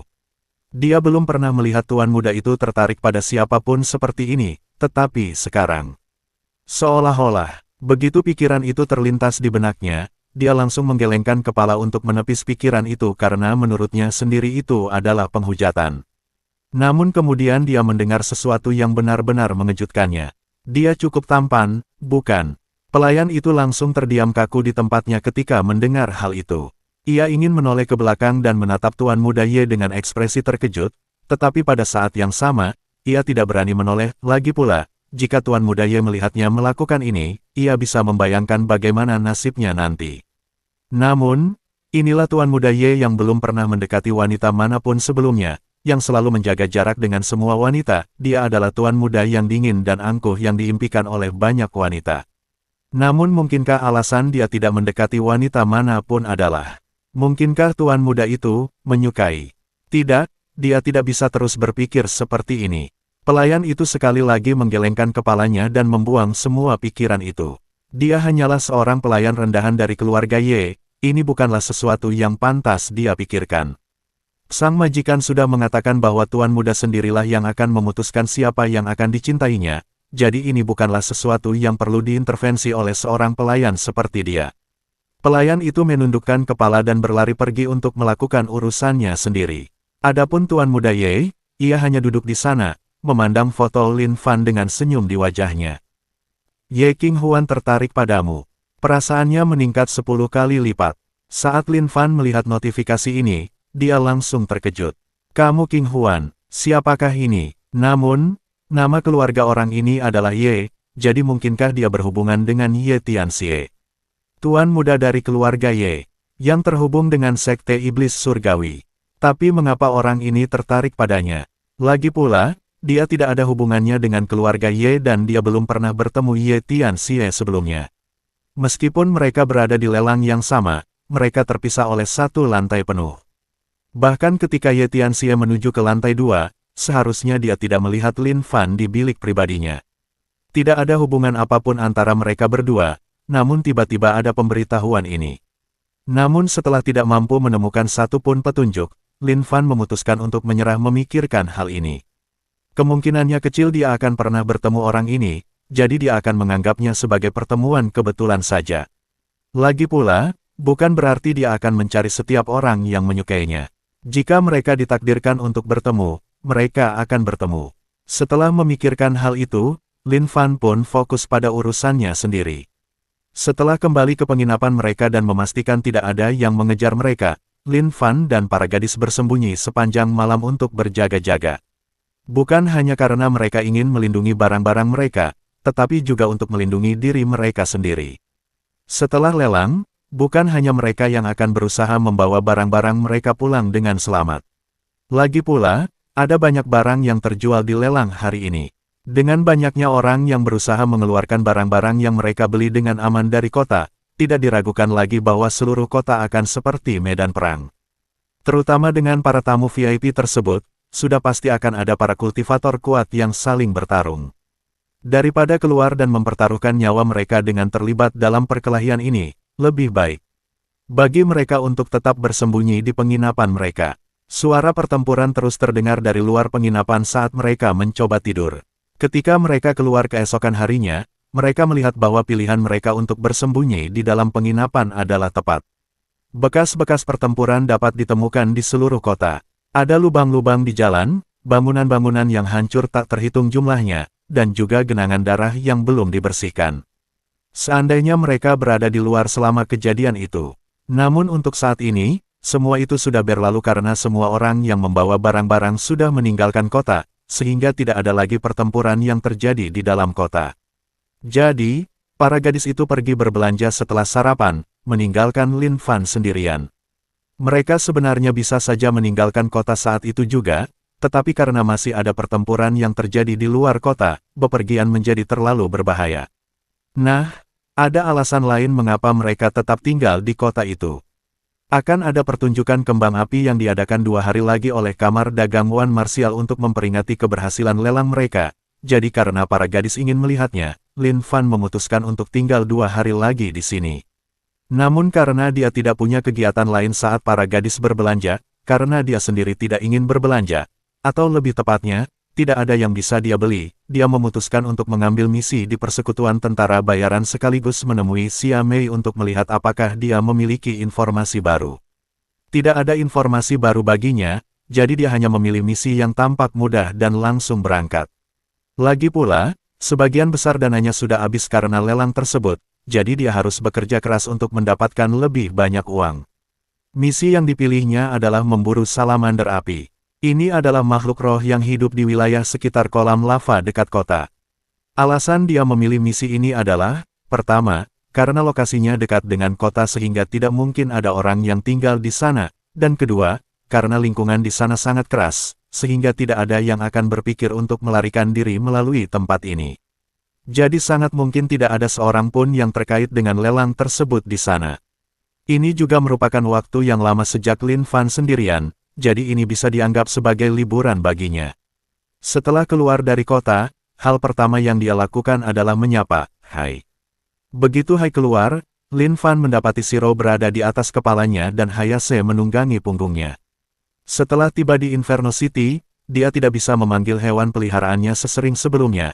Jadi mereka terjebak di ruang penyimpanan hewan peliharaan selama 2 hari. Setelah terjebak di dalam selama itu, wajar jika mereka ingin keluar sebentar. Lin Fan hanya duduk di punggung Hai dan pergi. Dengan kecepatan Hai, hanya butuh beberapa menit berlari untuk sampai ke kolam lava. Setelah sampai di sana, Lin Fan memanggil burung pipit angin yang kemudian dilepaskannya, lalu duduk menunggu burung itu kembali. Namun sebelum ia sempat duduk, terdengar suara-suara dari semak-semak. Lin Fan segera menghunus pedangnya dan mengarahkannya ke arah semak-semak itu, tetapi ia segera menyadari bahwa itu bukanlah ancaman yang ia duga. Bukannya seekor binatang buas, melainkan hanya seekor anak kucing kecil yang merayap di antara semak-semak. Setelah anak kucing kecil itu keluar dari semak-semak dan melihat Lin Fan, bulu di punggungnya langsung berdiri tegak dan ia bersiap siaga terhadap Lin Fan, berteriak-teriak padanya. Lin Fan tidak tahu harus berkata apa ketika melihat ini, tetapi kemudian dia menyimpan pedangnya dan menggelengkan kepalanya. Dia mengeluarkan seekor ikan kecil dari ruang penyimpanan hewan peliharaan dan kemudian perlahan bergerak mendekati anak kucing kecil itu dengan satu tangan yang juga memegang ikan di telapak tangannya. Anak kucing kecil itu awalnya waspada, tetapi kemudian ketika mencium aroma ikan, ia tak kuasa menahan air liurnya dan perutnya pun berbunyi keroncongan. Mereka berdua perlahan-lahan mendekati satu sama lain hingga Lin Fan akhirnya hanya selangkah dari anak kucing kecil itu. Dia mengulurkan tangannya ke arah anak kucing kecil itu dan anak kucing kecil itu menjulurkan kepalanya untuk mengendus ikan tersebut. Setelah memastikan tidak ada yang salah dengan ikan itu, anak kucing kecil itu menjulurkan mulutnya yang berair liur untuk menggigitnya. Saat mengunyah ikan itu, wajahnya menunjukkan ekspresi sangat senang sebelum melahapnya. Lin Fan hanya tersenyum tipis sambil mengabaikan air liur anak kucing kecil itu di telapak tangannya saat ia makan. Sambil memperhatikannya makan, ia perlahan mengulurkan tangan satunya hingga berada di punggung anak kucing itu. Kemudian, sepelan mungkin, ia menurunkan tangannya untuk mengusap punggung anak kucing kecil itu. Anak kucing kecil itu awalnya tersentak tiba-tiba saat merasakan tangan menepuk punggungnya. Tetapi setelah melihat itu adalah tangan Lin Fan, ia mulai menggesekkan tubuhnya ke tangan tersebut. Hati Lin Fan luluh saat melihat ini, tetapi dia hanya perlahan memberi makan ikan lain sambil terus menepuk punggungnya. Anak kucing kecil itu hanya berbaring di tangan Lin Fan, membiarkannya membelainya setelah selesai makan. Namun, tiba-tiba ia membuka matanya dan melompat dari tangan Lin Fan. Setelah mendarat di tanah, ia melihat sekeliling beberapa kali sebelum berlari kembali ke semak-semak. Lin Fan hanya memperhatikan anak kucing kecil itu tiba-tiba berlari pergi, tetapi dia tidak menghentikannya. Lagi pula, disinilah ia tinggal dan kemungkinan besar ia memiliki orang tua yang menunggunya pulang. Maka ia mengalihkan perhatiannya kepada Gale Sparrow yang baru saja kembali. Namun, sebelum ia sempat pergi, anak kucing kecil itu tiba-tiba berlari kembali keluar dari semak-semak dan mendekati kakinya. Ia menggunakan mulutnya untuk menarik-narik celana Lin Fan, seolah ingin membawanya ke suatu tempat. Lin Fan hendak menghentikannya, tetapi melihat betapa cemas dan putus asa makhluk itu saat menarik celananya, ia merasa ada firasat buruk. Jadi pada akhirnya, Lin Fan memutuskan untuk menurutinya. Saat anak kucing kecil itu merasakan Lin Fan bergerak, ia melepaskan cengkeramannya dari kaki celana Lin Fan dan berlari ke semak-semak. Lin Fan segera mengejar anak kucing kecil itu. Meskipun ia jauh lebih besar daripada anak kucing kecil itu dengan mudah dapat bergerak lebih cepat darinya. Ia bahkan beberapa kali memperlambat langkahnya hanya untuk memastikan bahwa ia tetap bisa mengimbangi. Lin Fan tak kuasa menahan rasa ingin tahu, sebenarnya kucing kecil apa ini. Namun, Tidak ada waktu untuk itu karena anak kucing kecil itu telah membawa Lin Fan ke sebuah lapangan terbuka dengan kolam. Di bagian belakang lapangan terbuka itu, terdapat sebuah gua yang tersembunyi di balik air terjun. Anak kucing kecil itu berlari langsung ke air terjun dan menyelam ke dalam gua tanpa ragu-ragu. Lin Fan perlahan-lahan mendekati gua itu karena dia tidak tahu apa yang ada di dalamnya, tetapi ketika dia mendekat, dia bisa mencium bau darah di udara. Ia merasa sedikit khawatir tentang anak kucing kecil itu, jadi ia pun ikut melewati air terjun, tetapi itu pun setelah ia mengeluarkan senjatanya. Setelah berhasil melewati air terjun, ia mendapati bahwa gua itu sebenarnya lebih luas dari yang ia duga, tetapi juga tidak sedalam yang ia perkirakan. Terdapat lumut bercahaya yang melapisi sisi dinding gua, sehingga meskipun berada di dalam gua, ia masih dapat melihat dengan jelas apa yang ada di dalamnya. Namun, apa yang dilihatnya bukanlah apa yang ia harapkan. Dia tidak pernah menyangka akan melihat anak kucing kecil berdiri di samping seekor harimau raksasa yang terbaring di lantai gua. Awalnya, dia khawatir harimau raksasa itu akan menyerang, tetapi ketika dia melihat lebih dekat, dia menemukan bahwa harimau raksasa itu berlumuran darah. Dia segera melihat sekeliling untuk memastikan apakah ada sesuatu di dalam gua ini yang bisa menyebabkan hal itu, tetapi memang tidak ada apapun di dalam gua ini. Hanya ada harimau raksasa berlumuran darah itu dan anak kucing kecil yang berdiri di sampingnya. Lin Fan tidak butuh waktu lama untuk memahami situasi yang sebenarnya karena tidak banyak kemungkinan yang ada. Anak kucing kecil itu kemungkinan besar adalah anak harimau dan harimau raksasa itu kemungkinan besar adalah induknya. Namun, sesuatu pasti telah menyerangnya, itulah sebabnya anak harimau kecil itu berkeliaran di hutan sendirian. Berdasarkan seberapa laparnya anak kucing kecil itu ketika diberi makan, induk harimau ini seharusnya sudah mati sejak lama. Anak harimau kecil itu melihat Lin Fan hanya berdiri di sana, jadi ia mendekat dan menarik Lin Fan dari kaki celananya ke tempat mayat ibunya berada. Kemudian, ketika Lin Fan berdiri tepat di samping harimau itu, ia menatap Lin Fan dengan mata memohon sambil menyenggol ibunya. Hati Lin Fan dipenuhi rasa sakit saat melihat ini, tetapi tidak ada yang bisa dia lakukan karena induk harimau itu sudah mati. Masalahnya adalah bagaimana dia akan menjelaskan hal ini kepada anak harimau kecil itu. Namun setelah memikirkannya, dia tiba-tiba menyadari sesuatu. Lin Fan membuka portal menuju ruang penyimpanan hewan peliharaan sebelum meraih sesuatu ke dalamnya. Ketika tangannya keluar lagi, dia sudah memegang leher Hayase sambil menariknya keluar dari ruang penyimpanan hewan peliharaan. Hal pertama yang dilakukan Hayase setelah diseret keluar adalah menatap tajam Lin Fan dan berkata, "Apa masalahnya?" "Aku sedang." Namun sebelum ia menyelesaikan ucapannya, Hayase akhirnya menyadari di mana ia berada. Suaranya menghilang saat matanya tertuju pada anak harimau kecil yang menatapnya dengan mata memohon dan harimau besar yang berlumuran darah tergeletak di tanah. Setelah terkejut, dia menoleh kembali ke Lin Fan dan bertanya, "Apa yang terjadi di sini?" Lin Fan dengan cepat merangkum situasi tersebut untuknya. Lalu Hayase langsung bertanya, "Jadi apa yang kau ingin aku lakukan tentang ini?" "Bukannya aku bisa menghidupkan kembali induknya?" Lin Fan menggelengkan kepalanya dan berkata, "Jelaskan saja padanya bahwa ibunya sudah meninggal." Hayase tak kuasa menatap Lin Fan dengan tatapan aneh sambil berkata, "Kau iblis, bukan?" Lin Fan dengan tenang menatapnya dan berkata, "Jadi, kau ingin meninggalkan anak harimau ini di sini begitu saja?" Hayase sedikit mengerutkan alisnya yang seperti naga sebelum ekspresinya rileks dan dia berkata sambil mendesah, "Kau benar-benar seorang penindas, ya?" Lin Fan berkata, "Aku tahu kau memiliki sisi lembut." Hayase mendengus ketika mendengar itu, tetapi dia tetap mendarat di samping anak harimau kecil itu. Kemudian dia berjalan ke bangkai induk harimau dan meletakkan tangannya di atasnya, membuatnya tampak seperti sedang memeriksa bangkai induk harimau tersebut. Setelah melakukan itu beberapa saat, dia kembali menoleh ke anak harimau kecil yang menatapnya dengan tatapan penuh harap dan menggelengkan kepalanya sebelum berkata, "Tidak ada cara untuk menyelamatkannya." Hayase adalah makhluk ajaib yang memiliki kecerdasan di atas kecerdasan makhluk normal, jadi meskipun dia berbicara dalam bahasa manusia, dia juga mampu berkomunikasi dengan anak harimau kecil itu dalam bahasa binatang. Itulah mengapa Lin Fan memanggil Hayase sejak awal. Anak harimau kecil itu hanya menatap Hayase dengan tatapan tak percaya sebelum menggelengkan kepalanya dan menyerang Hayase dengan cakarnya. Hayase membiarkan anak harimau kecil itu melakukan apa yang diinginkannya karena dia tahu bahwa anak harimau itu sedang berduka. Lagi pula, itu hanyalah anak kecil, jadi meskipun mengenainya, tidak akan bisa melukainya. Setelah beberapa saat, anak harimau itu berhenti memukul Hayase dan pergi ke mayat ibunya dengan air mata di matanya. Tanpa mempedulikan darah yang menutupi tubuh ibunya, ia menempelkan wajahnya tepat ke mayat ibunya dan mulai menggosok-gosokkannya. Selama itu, baik Lin Fan maupun Hayase berdiri di samping dengan tenang, menunggu anak harimau kecil itu selesai berduka.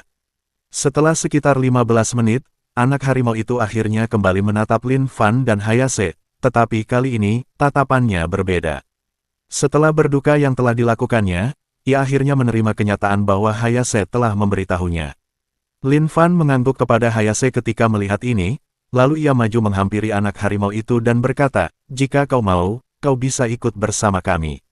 Anak harimau itu mendongak ke arah Hayase, lalu ke arah Lin Fan sebelum menundukkan kepalanya sejenak. Setelah lama terdiam, anak harimau itu mengangguk pelan. Ia berbalik untuk pergi, tetapi Lin Fan menghentikannya.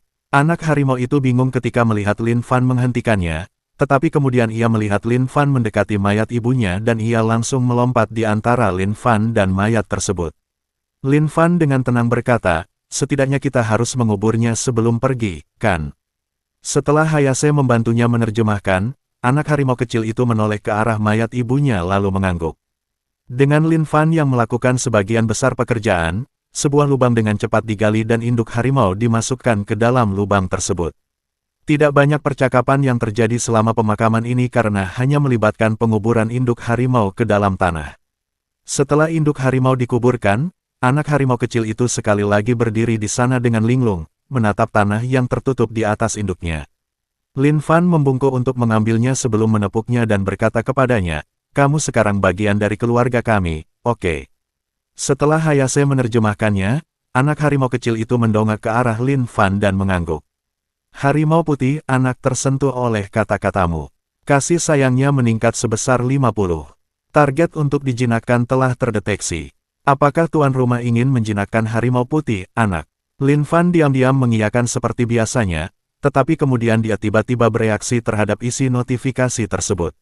Namun, semuanya sudah terlambat karena dia sudah menyetujui pemberitahuan tersebut. Cahaya yang sama muncul di sekitar anak harimau itu seperti semua hal lain yang pernah dijinakkan Lin Fan sebelumnya, lalu menghilang dengan cepat. Ketika Lin Fan melihat ke tangannya, dia menemukan ada bubuk merah yang menempel di tangannya. Selain itu, dia juga melihat ada sepetak bulu putih di punggung anak harimau kecil itu. Saat pertama kali bertemu dengan anak harimau kecil itu, warnanya benar-benar merah, tetapi sekarang warna merah itu tampak seperti hanya pewarna dari bubuk yang menempel di bulunya. Bulu di bawahnya berwarna putih bersih seperti salju yang belum tersentuh. Karena awalnya mengira itu hanya anak kucing biasa, Lin Fan tidak repot-repot menggunakan mata penilaian padanya, tetapi sekarang. Harimau putih, anak harimau. Kultivasi, alam pengumpulan Ki pertama. Garis keturunan, harimau putih. Seekor anak harimau yang memiliki garis keturunan salah satu dari 4 hewan suci, harimau putih. Harimau putih dikenal sebagai hewan suci dengan kekuatan serangan terbesar. Akan menjadi hewan suci ketika dewasa. Seekor binatang, suci. Keempat hewan suci dikenal sebagai penjaga 4 arah mata angin. Mereka adalah naga biru dari timur, burung merah dari selatan, harimau putih dari barat, dan kura-kura hitam dari utara. Hewan-hewan ini dulunya disembah sebagai dewa di bumi, dan sekarang Lin Fan sedang menggendong seekor anak harimau kecil dengan garis keturunan salah satu dari 4 hewan suci. Deskripsi tersebut bahkan menyebutkan bahwa anak singa ini akan menjadi hewan suci ketika dewasa. Meskipun dia tidak yakin apa arti binatang suci di dunia ini, dia yakin bahwa binatang itu tidak akan lemah dengan gelar yang menyertakan kata suci. Dia tak sabar untuk melihat bagaimana anak harimau kecil ini akan berkembang di masa depan. Namun untuk saat ini, ia masih seorang anak.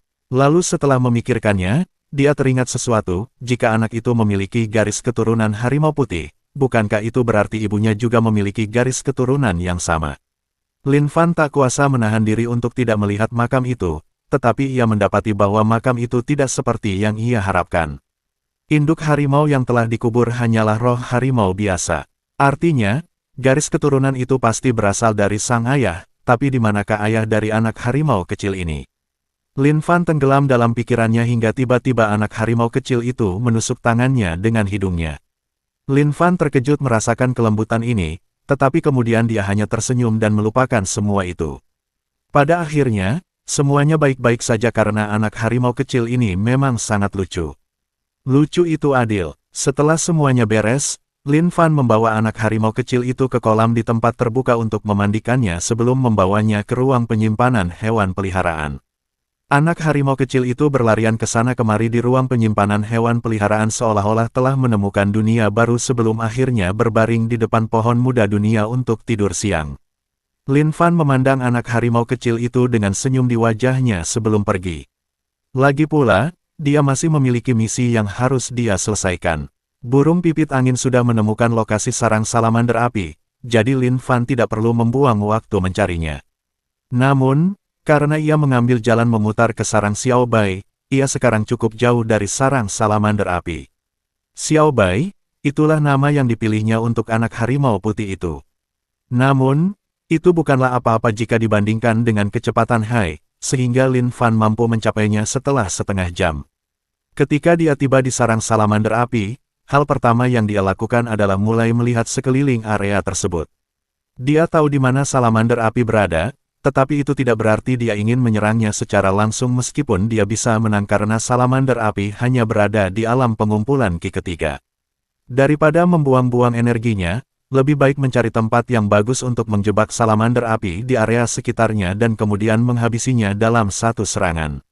Untungnya baginya, tempat seperti itu memang ada dan letaknya cukup dekat dengan sarang salamander blaze. Jadi, dia dengan cepat memasang jebakan sebelum mengeluarkan umpannya. Dia tidak tahu mengapa, tetapi entah kenapa, makhluk-makhluk roh di alam liar sangat suka mengejar burung pipit angin kencang. Hal itu juga terjadi pada angsa neraka dan banyak makhluk roh lainnya. Salamander api ini pun tidak terkecuali. Jadi Lin Fan melepaskan burung pipit angin untuk memancing salamander api keluar sementara dia menunggu di balik semak-semak sampai hewan itu keluar. Tidak butuh waktu lama sebelum dia merasakan dentuman di tanah yang berasal dari langkah berat Blaze Salamander. Dia menoleh ke arah Hayase yang berada di sisi lain dan menerima anggukan yang menunjukkan bahwa dia juga sudah siap. Burung pipit angin tiba di tempat terbuka.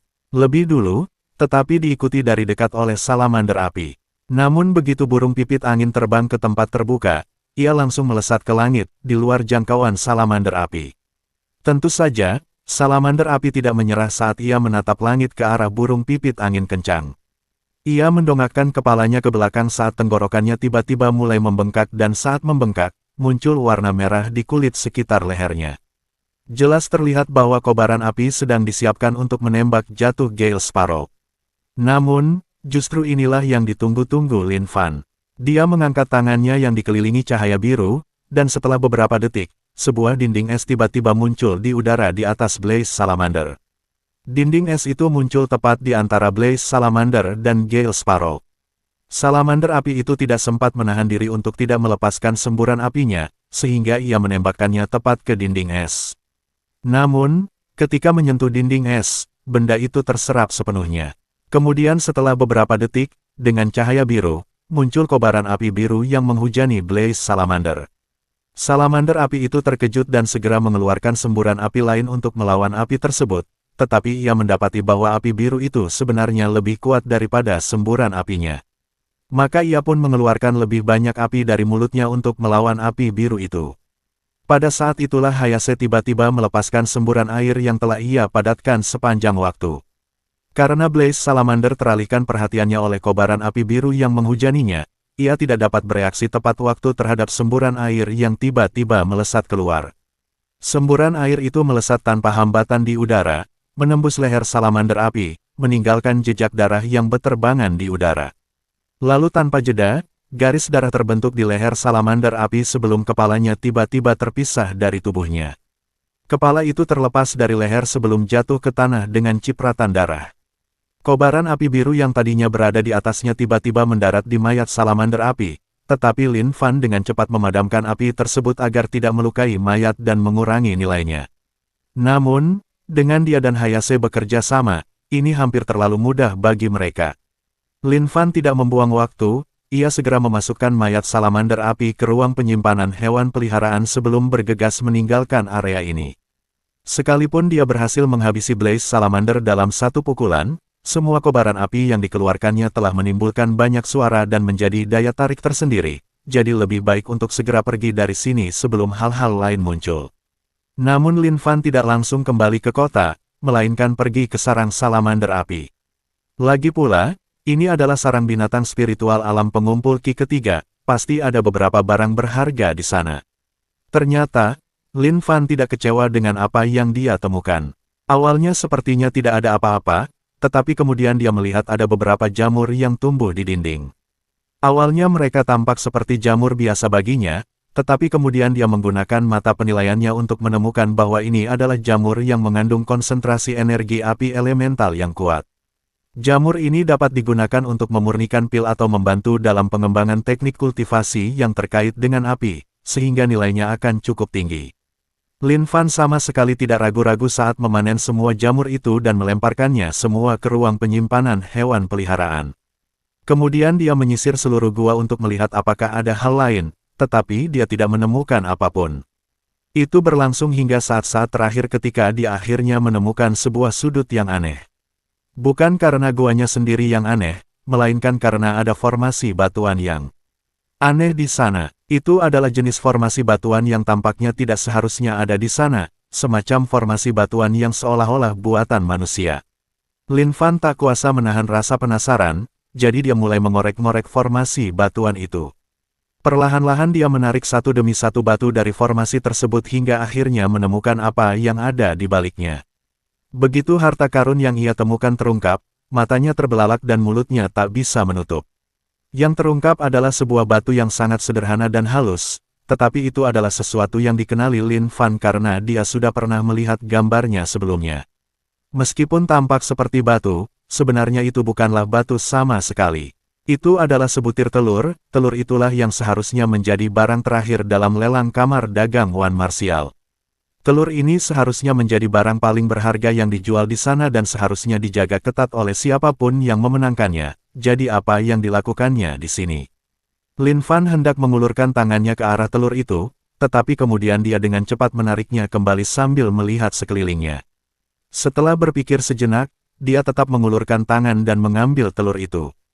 Dia sudah mengganggu formasi batuan tersebut, jadi sudah terlambat baginya untuk mundur sekarang. Tanpa berpikir panjang, ia dengan cepat memasukkan telur itu ke ruang penyimpanan hewan peliharaannya dan berlari keluar dari sarang salamander Blaze. Ia bahkan tidak berpikir saat memilih arah secara acak dan mulai berlari ke dalam hutan. Sudah terlambat, dia telah mengganggu formasi itu dan pasti ada orang yang akan datang untuk memeriksanya. Dia harus segera pergi dari sini. Barulah ketika ia merasa telah cukup jauh menjauh, ia berhenti untuk mencerna apa yang baru saja terjadi.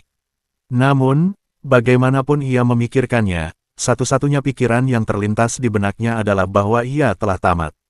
Tidak ada jalan lain, dia cukup sial terjebak dalam kekacauan ini dan sekarang tidak ada yang bisa dia lakukan. Bahkan jika dia ingin menyembunyikan fakta ini, itu bukanlah sesuatu yang bisa disembunyikan selamanya. Sekalipun ia menyimpan telur hewan peliharaan di dalam ruang penyimpanan hewan peliharaan, telur itu pada akhirnya akan menetas dan akan salah jika memaksa hewan peliharaan itu untuk tetap berada di dalam ruang penyimpanan hewan peliharaan selamanya. Bahkan jika tidak ada hukum tentang kekejaman terhadap hewan di sini, melakukan hal seperti itu bertentangan dengan hati nurani Lin Fan. Jadi hal pertama yang harus dia pikirkan adalah apa yang harus dilakukan dengan telur ini. Tidak, setelah memikirkannya, dia menyadari bahwa ada hal lain yang lebih penting.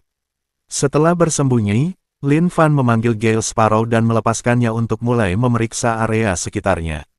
Dia tidak tahu siapa yang akan mengejarnya, tetapi itu lebih baik daripada lengah. Jadi sebaiknya mengirimkan Gale Sparrow untuk mengintai area sekitarnya bersama dengan sarang Blaze Salamander dari sebelumnya. Namun, tidak lama setelah Gale Sparrow pergi, ia segera kembali dengan membawa informasi. Pesawat itu menemukan sekelompok orang tidak jauh dari situ, tetapi setengah dari kelompok itu sudah meninggal. Adapun separuh lainnya yang tidak mati, mereka adalah orang-orang yang dikenali Lin Fan. Yah, hanya ada satu orang dalam kelompok itu yang dikenali Lin Fan dari deskripsi Gale Sparrow. Dia adalah Ye Tianxie, tuan muda yang dilihat Lin Fan dilelang. Lin Fan tidak tahu bagaimana perasaannya tentang informasi ini. Dia bahkan tidak tahu siapa yang memenangkan telur itu sejak awal karena dia tidak tinggal sampai akhir lelang, tetapi itu tidak masalah karena meskipun dia tahu, jika dia muncul dengan telur itu, tidak diragukan lagi mereka akan salah mengira dia sebagai pencuri.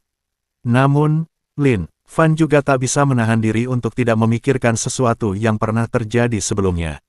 Pemberitahuan kasih sayang yang tiba-tiba itu, nama belakangnya adalah Ye, tapi nama itu sendiri sebenarnya berbeda. Nama aslinya adalah King Huan, bukan Tianxie. Namun, nama itu seharusnya terkait dengan keluarga Ye karena ditulis dengan karakter yang sama. Lin Fan terjebak dalam perdebatan internal hingga ia menerima laporan lain dari Gale Sparrow. Ada beberapa orang yang mendekati gua tempat sarang salamander Blaze berada. Karena mereka menuju ke sana tanpa rasa takut, jelaslah bahwa merekalah yang menyembunyikan telur itu sejak awal. Tidak ada jalan kembali sekarang. Ini pilihan antara maju atau mati. Setelah mengumpulkan keberanian, Lin Fan keluar dari semak tempat dia bersembunyi dan perlahan mendekati kelompok keluarga Ye. Namun, ketika dia mendekat, dia bisa merasakan aura kuat yang terpancar dari kelompok itu. Tak salah lagi, kelompok ini adalah sekelompok elit dari keluarga Ye dan mereka semua adalah orang-orang yang terbiasa membunuh. Akhirnya, ketika dia mendekat, ada beberapa pedang yang diarahkan kepadanya sementara salah satu penjaga bertanya, siapakah kau dan apa yang kau inginkan? Lin Fan menghela napas lega saat melihat ini.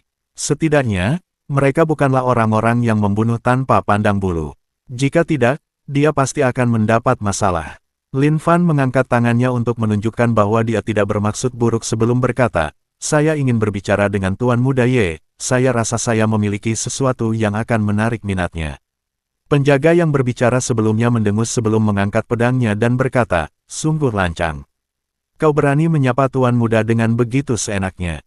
Namun sebelum dia sempat mengayunkan pedangnya, terdengar suara dingin dari belakangnya, berhenti. Hanya satu kata sederhana, tetapi semua penjaga terkejut ketika mendengarnya. Mereka tak kuasa menoleh dan melihat bahwa memang benar Tuan Muda Ye yang berbicara. Ia bahkan melangkah maju untuk memperlihatkan dirinya. Para penjaga tak berani menunda setelah melihat ini dan segera berpencar untuk membuka jalan bagi Tuan Muda Ye.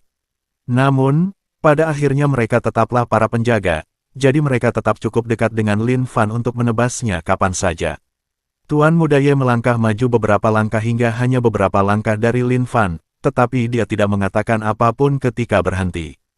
Yang dia lakukan hanyalah menatap Lin Fan dengan tatapan ingin tahu, seolah-olah dia mencoba memahaminya. Lin Fan juga berkesempatan untuk mengamati Tuan Muda Ye dengan saksama saat itu. Saat kembali ke tempat lelang, dia hanya sempat melihat sekilas Tuan Muda Ye karena dia mengintip dari kamarnya. Setelah melihatnya dengan jelas, dia hanya ingin mengucapkan satu kata. Cantik, wajah Tuan Muda Ye yang cenderung androgini tidak bisa dianggap tampan. Jika tidak mengenalnya dengan baik, orang mungkin akan mengira dia adalah seorang nona muda. Namun tentu saja, Lin Fan tidak berani mengatakan ini dengan lantang karena takut menyinggung perasaannya. Setelah terdiam sejenak, Lin Fan berkata, Nona muda. Sebelum dia bisa melanjutkan, Tuan Muda Ye memotongnya dengan berkata, kalau bukan si pengintip kecil dari lelang itu. Apa yang kau inginkan? Lin Fan terkejut ketika mendengar hal itu. Dia memang sempat melirik Tuan Muda Ye di lelang, tetapi dia tidak pernah menyangka Tuan Muda Ye akan memperhatikannya, apalagi mengingatnya. Namun, ini bukan saatnya untuk lengah, lagi pula, ada pengejar di belakangnya. Tanpa membuang waktu, Lin Fan mengeluarkan telur dari ruang penyimpanan hewan peliharaan dan menunjukkannya di hadapannya sambil berkata, saya ingin mempersembahkan ini kepada Tuan Muda. Kali ini, giliran kelompok keluarga Ye yang terkejut. Semua penjaga menunjukkan ekspresi terkejut saat mereka melihat telur di tangan Lin Fan. Hanya Tuan Muda Ye yang menyipitkan matanya untuk melihat Lin Fan, bukan telur di tangannya. Setelah terdiam beberapa saat, Tuan Muda Ye berkata sambil tersenyum tipis, apa yang Anda inginkan sebagai imbalannya? Lin Fan tanpa ragu berkata, aku tidak menginginkan apapun, aku hanya ingin mempersembahkan ini kepada Tuan Muda Ye. Tuan Muda Ye menyipitkan matanya menatap Lin Fan, tetapi dia tidak mengatakan apapun. Sebaliknya, dia mendongak dan tiba-tiba menoleh ke arah sarang salamander api. Setelah menatap ke arah itu dalam diam untuk beberapa saat, akhirnya dia berkata, jadi, kau ingin menggunakan aku sebagai umpan. Begitu dia mengatakan itu, semua penjaga menoleh dan menatap Lin Fan dengan tatapan dingin. Seolah-olah mereka siap membunuhnya kapan saja. Satu-satunya yang mereka tunggu adalah perintah dari Tuan Muda Ye. Lin Fan merasakan merinding, tetapi dia juga tahu bahwa dia tidak bisa mundur sekarang. Namun, tidak banyak yang bisa dia katakan dalam situasi ini, jadi yang bisa dia lakukan hanyalah berdiri di sana dengan senyum canggung di wajahnya.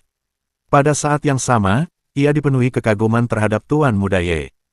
Hanya dengan sekali pandang, ia dapat melihat semua rencana jahatnya.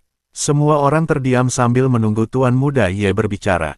Lin Fan telah mengungkapkan semua kartunya, jadi sekarang yang akan mengambil keputusan adalah Tuan Muda Ye. Mata Tuan Muda Ye berbinar saat menatap Lin Fan, seolah sedang memikirkan sesuatu yang istimewa. Akhirnya dia memperlihatkan senyum tipis dan berkata, "Baiklah, aku setuju untuk menjadi umpanmu." Sekali lagi, semua orang menunjukkan ekspresi terkejut ketika mendengar hal ini. Tuan muda mereka yang berhati dingin itu ternyata telah berkompromi dan setuju untuk menjadi umpan. Ini benar-benar sesuatu yang belum pernah mereka lihat sebelumnya. Tuan Muda Ye tidak mengatakan apapun lagi, ia hanya mengangguk kepada salah satu penjaga untuk mengambil telur dari Lin Fan. Mengabaikan penjaga itu, Tuan Muda Ye kemudian berkata, "Anda tidak tahu nilai barang yang Anda serahkan. Jika tidak, saya pasti tidak akan menyetujui syarat Anda." Lin Fan tersenyum getir sambil berkata, "Sekalipun aku tahu, apakah ada hal lain yang bisa kulakukan?" Tuan Muda Ye hanya tersenyum ketika mendengar ini. Dia menoleh ke arah sarang Salamander Blaze sebelum berkata, "Sebaiknya kau pergi sekarang atau nanti sudah terlambat." Lin Fan tersentak ketika mendengar ini, tetapi dia tidak meragukannya, jadi setelah menyerahkan telur itu, dia segera kembali ke semak-semak untuk melarikan diri. Namun, dia tidak tahu apa yang merasukinya, tetapi dia berbalik untuk melihat Ye Tianxie dan bertanya, "Apakah kau tahu siapa Ye Qinghuan?" Saat Lin Fan mengatakan itu, Ye Tianxie langsung menyipitkan matanya yang memancarkan tatapan dingin ke arah Lin Fan. Tatapannya begitu dingin sehingga Lin Fan langsung merasa merinding. Melihat cara Ye Tianxie menatapnya, dia bahkan merasa seperti akan membeku kapan saja. Lalu Ye Tianxie berkata dengan suara sedingin es, "Bagaimana kau tahu nama itu?" Lin Fan menelan ludah dan ragu sejenak sebelum akhirnya berkata, "Aku pernah mendengar nama itu di suatu tempat sebelumnya." Ye Tianxie terus menatapnya dengan mata sedingin es itu untuk waktu yang lama sebelum akhirnya memutuskan bahwa Lin Fan benar-benar tidak tahu apa arti nama itu. Jadi dia tersenyum dan berkata, "Itu nama adik perempuanku." Lin Fan terkejut dan tanpa sadar berkata, "Oh," tetapi kemudian ia segera tersadar dan berkata, "Kalau begitu, Tuan Muda Ye, terima kasih atas segalanya." Ye Tianxie hanya berkata sambil tersenyum, "Bahkan bisa dikatakan aku berhutang budi padamu." Lin Fan berhenti melangkah ketika mendengar itu dan dia berbalik. Dengan cepat melambaikan tangannya sambil berkata, "Aku tidak akan berani." Senyum Ye Tianxie mengandung nada menggoda saat dia bertanya, "Apakah kau mengatakan bahwa kau tidak akan menerima rasa terima kasihku?" Lin Fan hanya tersenyum canggung sebelum berkata, "Kalau begitu, Tuan Muda Ye, jika ada kesempatan, mari kita bertemu lagi." Tentu saja, jauh di lubuk hatinya, dia tidak berniat untuk bertemu Ye Tianxie lagi. Ye Tianxie mengangguk dan berkata sambil tersenyum tipis, "Ya, mari kita bertemu lagi jika ada kesempatan. Kurasa adikku pasti tertarik untuk bertemu denganmu di masa depan." Lin Fan tidak tinggal lebih lama lagi dan langsung berlari masuk ke dalam hutan. Setelah dia pergi, para penjaga saling pandang sebelum salah satu dari mereka bertanya, apakah keluarga Ye pernah memiliki seorang nona muda bernama Qinghuan sebelumnya. Selanjutnya bab 81 Kembang Api.